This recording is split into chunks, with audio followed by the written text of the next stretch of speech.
মাঝে কয়েকদিনের বিচ্ছেদ। আবার মুম্বাই ইন্ডিয়ান্সের জার্সিতে তাদের ড্রেসিং রুমে কামব্যাক করল হার্দিক পান্ডিয়া। আর সেই ছবি সোশ্যাল মিডিয়া জুড়ে এখন প্রচণ্ড ভাইরাল। বেশ কয়েকদিন আগেই হার্দিক পান্ডিয়াকে টিমে নেওয়ার কথা ঘোষণা করেছিল মুম্বাই ইন্ডিয়ান্স।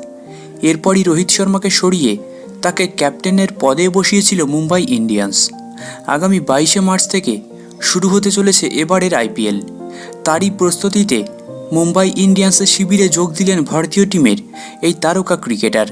সোমবারই মুম্বাই ইন্ডিয়ান্সের ড্রেসিং রুমে ফিরলেন তিনি। 2022 সালে মুম্বাই ইন্ডিয়ান্স থেকে বিরাট টাকায় গুজরাট টাইটান্সের শিবিরে গিয়েছিলেন হার্দিক পান্ডিয়া। সেই বছরই প্রথমবার ক্যাপ্টেন হিসেবে আইপিএলের মঞ্চে নেমেছিলেন এই তারকা ক্রিকেটার।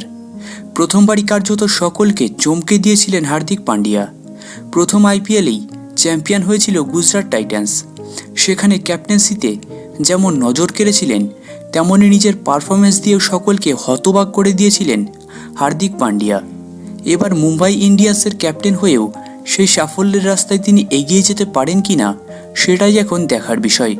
তোমরা কমেন্টে জানাও হার্দিক মুম্বাইকে চ্যাম্পিয়ন করতে পারবে কিনা।